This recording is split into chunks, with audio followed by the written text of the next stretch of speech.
IPL 2025లో భాగంగా హైదరాబాద్లోని Uppal stadium వేదికగా శనివారం రోజున డబుల్ హెడర్లో భాగంగా రెండవ మ్యాచ్ హైదరాబాద్ పంజాబ్ జట్ల మధ్య జరగనుంది.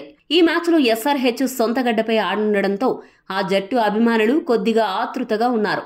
కాకపోతే ఈ సీజన్లో ఇప్పటివరకు ఎస్ఆర్హెచ్ జట్టు సొంత గడ్డపై 3 మ్యాచ్లు ఆడగా ఒక మ్యాచ్లో మాత్రమే గెలిచి రెండిట్లో ఓడిపోయింది. ఈ సీజన్లో ఇప్పటివరకు 5 మ్యాచ్లు ఆడిన ఎస్ఆర్హెచ్ ఒక మ్యాచ్లో మాత్రమే గెలిచి 4 ఓడిపోయింది. ఈ నేపథ్యంలో ఈసారైనా హైదరాబాద్లో గెలవాలి అని ఆ జట్టు అభిమానులు కోరుకుంటున్నారు. ప్రస్తుతం ఎస్ఆర్హెచ్ జట్టు పరిస్థితి పేరు గొప్ప ఊరు దిబ్బ అన్నట్లు తయారైంది. హైదరాబాద్ జట్టులో ఉన్న పేరు మోసిన ఆటగాళ్లు ఎవరూ కూడా పెద్దగా రాణించడం లేదు. బ్యాటింగ్, బౌలింగ్ ఇలా అన్ని విభాగాల్లో ఆటగాళ్లు కలిసికట్టుగా ఫెయిల్ అవుతున్నారు. దీంతో హైదరాబాద్ జట్టుకు ఓటమి అనేది ఇంటి అడ్రస్ గా మారిపోయింది. కమ్మిన్స్ కెప్టెన్సీ చేస్తున్న ఎస్ఆర్హెచ్ జట్టు గెలుపు పట్టాలు ఎక్కడం లేదు. మరోవైపు పంజాబ్ జట్టేమో ఈ సీజన్లో ఇప్పటి వరకు అన్ని మ్యాచ్ల్లో కూడా అద్భుతంగా ఆడుతూ దూసుకుపోతూ ఉంది. ఈ సీజన్లో ఇప్పటి వరకు 4 మ్యాచ్లు ఆడిన పంజాబ్ జట్టు ఒక మ్యాచ్లో ఓడిపోయి 3 విజయాన్ని దక్కించుకుంది. కాగా రాజీవ్ గాంధీ ఇంటర్నేషనల్ స్టేడియంలో హైదరాబాద్ పంజాబ్ జట్లు ఇప్పటి వరకు తలపడిన మ్యాచ్ల్లో హైదరాబాద్ 8 సార్లు గెలిస్తే పంజాబ్ ఒకసారి మాత్రం గెలుపు నమోదు చేసింది. ఇది కొంచెం పంజాబ్ని కలవరపెట్టే అంశమే. ఈ నేపథ్యంలో ఈ మ్యాచ్ కోసం ఏ జట్టు బలంగా ఉంది, ఎవరు గెలిచే అవకాశాలు ఎక్కువగా ఉన్నాయి, జట్లలో ఏమైనా మార్పులు చోటు చేసుకునే అవకాశం ఉందా అనే విషయాలను ఇప్పుడు చూద్దాం. మొదటగా ఈ మ్యాచ్లో ఒక పోటీపై ప్రస్తుతం అందరి దృష్టి ఉంది. అదే Abhishek Sharma versus Priyam షారియా batting fight.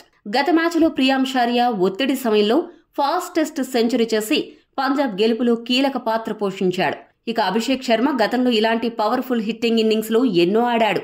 కాబట్టి ఈ ఇద్దరి లెఫ్ట్ హ్యాండర్స్ మధ్య అసలైన పోరు ఉండబోతోంది. ఈ రోజు వీరిలో ఎవరు భారీ హిట్టింగ్తో విరుచుకుపడతారో ఆ జట్టుకి గెలిచే అవకాశాలు ఎక్కువగా ఉంటాయి. మరి అభిషేక్ వర్సెస్ ప్రియాంష్లో ఎవరు పవర్ చూపిస్తారు అని మీరు అనుకుంటున్నారో కామెంట్ చేయండి.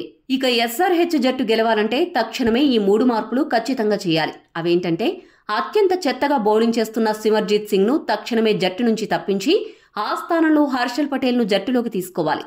హర్షల్ పటేల్ జట్టులోకి వస్తే డెత్ బౌలింగ్ లో ఎస్ఆర్హెచ్ బలం పెరుగుతుంది. అదే సమయంలో కామిందు మెండిస్ స్థానంలో అతరు టైడ్ లేదా అభినవ్ మనోహర్ ను జట్టులోకి తీసుకోవాలి. హిట్టింగ్ చేసే సత్తా ఉన్న అభినవ్ మనోహర్ కి మరో ఛాన్స్ ఇస్తే మంచిది. ఎస్ఆర్హెచ్ ఇలా చేయడం వల్ల బ్యాటింగ్ లో డెప్త్ పెరుగుతుంది. ఇక జయదేవ్ ఉనాద్కత్ స్థానంలో స్పిన్నర్ రాహుల్ చాహర్ కు అవకాశం ఇస్తే బాగుంటుంది. రాహుల్ చాహర్ దేశవాళీ ఆటగాడు కాబట్టి అతడికి ఇక్కడి పిచ్చులపై మంచి అవగాహన ఉంటుంది. చక్కటి ప్రదర్శన కూడా చేయగలడు. ఈ కారణంగా ఎస్ఆర్హెచ్ ఈ 3 మార్పులు చేస్తే హైదరాబాద్ జట్టు మరింత పటిష్టంగా తయారవుతుంది. పంజాబ్ జట్టు మాత్రం ఎటువంటి మార్పులు చేయకుండా చెన్నైతో బరిలోకి దిగిన జట్టుతోనే ఈ మ్యాచ్లు కూడా బరిలోకి దిగనుంది. పేపర్ పైన చూస్తే 2 జట్ల బలాలు బలహీనతలు సమానంగా కనపడతాయి. ఉదాహరణకు 2 జట్లలో మరీ అంత గొప్ప స్పిన్నర్లైతే లేరు. ఫాస్ట్ బౌలర్లు కూడా ఎప్పుడు సరిగ్గా ఆడతారో ఎప్పుడు సరిగ్గా ఆడరో అనే విషయం 2 జట్లలో కూడా గుబులు రేపుతోంది.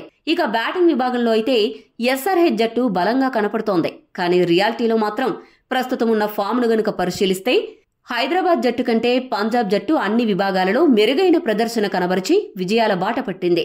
ముఖ్యంగా జట్టు బ్యాటింగ్ చాలా బలంగా ఉంది. అద్భుతమైన పర్ఫార్మెన్స్ తో ఆ జట్టు ఆటగాళ్లు దూసుకుపోతున్నారు. అదే సమయంలో బలమనుకున్న హైదరాబాద్ జట్టు బ్యాటింగ్ ఆ జట్టుకు పెద్ద మైనస్ గా మారింది. ముఖ్యంగా ఓపెనర్లు అద్భుతంగా ఆడినప్పుడు ఎస్ఆర్హెచ్ దాదాపు 90% కంటే ఎక్కువ మ్యాచ్లు విన్ అయింది. కాబట్టి అభిషేక్, ట్రావిస్ హెడ్ ఈ రోజు వారి బ్యాట్ కి పని చెప్పాల్సిందే. ఒకప్పుడు సూపర్ బౌలింగ్ కి మారుపేరుగా నిలిచిన హైదరాబాద్ ఇప్పుడు ఆ విభాగంలో ఎక్కడో వెనక్కి పడిపోయింది. ఇటువంటి క్లిష్ట పరిస్థితుల్లో హైదరాబాద్ గెలవాలి అంటే ఒకటే ఒక దారుంది. అదేంటంటే హైదరాబాద్ జట్టుకు బలం ఆ జట్టు బ్యాటింగ్. కాబట్టి ఈ మ్యాచ్లో హైదరాబాద్ బ్యాటర్లు పూర్తిగా గాడిలో పడి భారీ స్కోరు చేయాలి. అలా చేస్తేనే హైదరాబాద్ జట్టు గెలుపు జెండా ఎగురవేస్తుంది. లేదంటే మరోసారి ఓటమి సముద్రంలోనే ఈదాల్సి వస్తుంది. ఈ మ్యాచ్లో పంజాబ్ జట్టు గెలిచే అవకాశం 60% ఉండగా హైదరాబాద్ జట్టు గెలిచే అవకాశం 40% ఉంది. మీ దృష్టిలో ఈ మ్యాచ్లో ఏ జట్టు గెలిచే అవకాశం ఉందో కామెంట్ చేయండి. ఈ వీడియో గనక నచ్చినట్లయితే లైక్ చేయండి. ఏమైనా మార్పులు చేస్తే బాగుంటుందనిపిస్తే మీ అభిప్రాయం తెలపండి. మరిన్ని స్పోర్ట్స్ అప్డేట్స్ కోసం మా ఛానల్ని సబ్స్క్రైబ్ చేసుకోండి.